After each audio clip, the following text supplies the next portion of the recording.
Splatoon 2 Octo Expansion est sorti il y a pas longtemps, beaucoup d'entre vous l'avaient déjà téléchargé et avaient déjà commencé à jouer à ce DLC, probablement même que certains l'ont déjà fini, et grâce à ça on voit déjà sur internet beaucoup de joueurs qui partagent leur expérience sur le jeu, car effectivement quand on a plus de 80 défis à résoudre, eh bien il s'avère que parfois nos stratégies ne sont pas les mêmes que les autres, et dans cette vidéo justement on va voir ensemble 5 solutions pour des niveaux de l'Octo Expansion, mais pas des solutions classiques, au contraire ici on va voir des joueurs qui ont décidé de pas faire comme tout le monde et de résoudre les niveaux à leur manière.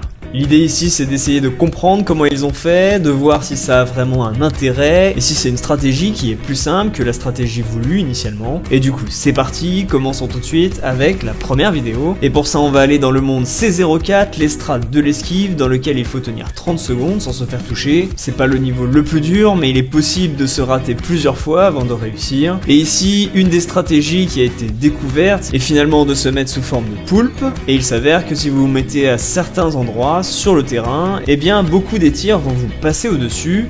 Du coup ça vous évite de devoir bouger pendant une bonne partie du niveau. Alors faut faire attention, tous les tirs ne passent pas exactement au-dessus. Étant donné que ce sont des tirs qui rebondissent, la plupart rebondissent à peu près au même endroit. Et du coup la plupart font des sauts également à peu près au même endroit. Et du coup si vous vous placez ici, eh bien il y a de fortes chances que la plupart des sauts vous passent au-dessus. Mais ce n'est pas exactement tous les sauts qui vous passent au-dessus, faut faire attention. Il y en a certains de temps en temps qui vous toucheront si vous restez sans bouger. Mais la stratégie est là, restez à peu près à cette distance là des ennemis, faites des allers-retours droite-gauche et normalement si vous faites attention, eh bien la plupart des tirs vous passeront au-dessus. Essayez quand même de les esquiver pour le sport, mais disons qu'il y en a au moins une bonne moitié qui ne vous toucheront plus jamais et ça simplifie énormément le niveau.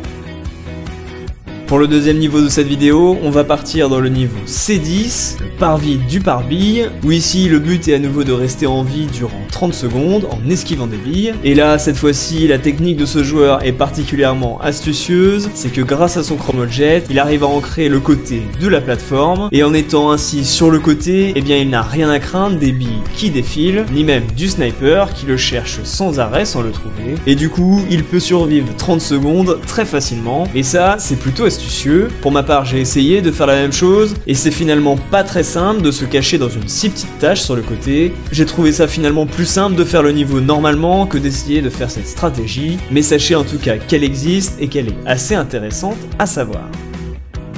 Pour le niveau suivant, on va partir du côté du niveau D02, la planète manette, où le but est de détruire toutes les caisses en un seul tir de sniper. Alors c'est pareil, c'est pas le niveau le plus difficile, pour pouvoir le réussir il faut en fait arriver à comprendre exactement à quel moment il faut tirer. Pour ma part, je me suis rendu compte que ça marchait à peu près à tous les coups, lorsque je visais la caisse qui est en 3ème position en partant de la gauche et en partant du bas, je me mets au snipe en train de viser le centre de la caisse, et dès que le ballon passe dedans, eh bien je relâche mon tir, ça explose le ballon, et quasiment à tous les coups, eh bien c'est la solution au problème. Mais parfois, vous vous êtes peut-être rendu compte qu'il reste encore une caisse qui n'a pas été éclatée, et justement, le joueur qu'on va voir ici a trouvé la technique, c'est que s'il en reste en fait une, eh bien avant que votre sac explose, il vous reste encore un peu de temps pour pouvoir faire un deuxième tir de sniper et exploser la caisse restante avant que le chef Kurbit se rende compte de votre erreur. Du coup, ce qu'il faut faire, c'est de viser le ballon, et tout de suite après, s'apprêter à tirer soit dans le coin en bas à gauche ou dans le coin en bas à droite, car c'est là le plus souvent qu'il reste des caisses, et si vous êtes assez rapide, eh bien vous pourrez truander le chef Kurbit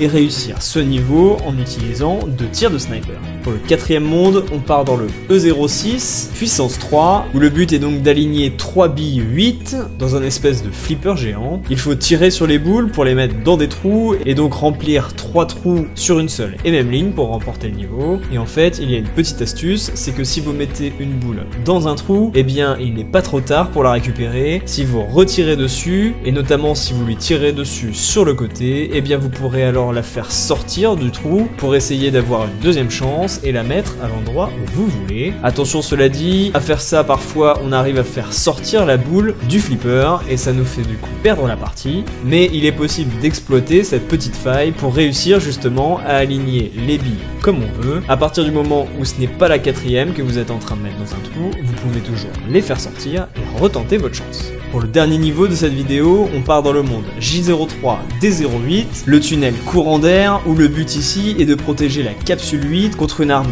d'Octaling, et je crois savoir que c'est l'un des niveaux les plus difficiles de ce DLC, car beaucoup de monde se plaint de la difficulté. Et bien en fait, il y a une petite stratégie à mettre en place pour rendre la chose un peu plus facile, et pour ça, il faut au départ choisir la bombe curling, car c'est elle qui vous permettra de mettre en place cette stratégie. Il vous faudra également vous munir d'une arme longue portée qui peut liquider l'ennemi en un coup. Pour ça, choisissez soit le concentrateur, soit le blaster. Et en fait, la stratégie est assez simple théoriquement, mais assez difficile à mettre en place. C'est qu'au début du match, eh bien, les 7 premières Octalings qui vont vous attaquer sont en fait bien en rang sur le mur au fond de l'arène. L'idée est tout simplement d'aller au fond de l'arène très vite, et avant même que ces Octalings puissent faire un super saut et rentrer dans le combat, eh bien, emparez-vous de votre sniper ou de votre blaster pour les liquider instantanément. Et du coup, vous aurez le droit à 7 Octalings de moins durant ce match-là, et si vous vous débrouillez bien, eh bien ça vous laissera plusieurs secondes d'avance pour la deuxième vague d'attaque. Du coup, vous pourrez vous préparer beaucoup plus simplement en ancrant bien le terrain et en allant chercher plusieurs armures ainsi que les bonnes armes spéciales. Mais il y a une chose à savoir qui rend en fait cette stratégie un peu compliquée, c'est que les Octalings le sentent si elles sont visées. Du coup, si vous ratez votre tir avec le sniper ou le blaster et que vous ne les tuez pas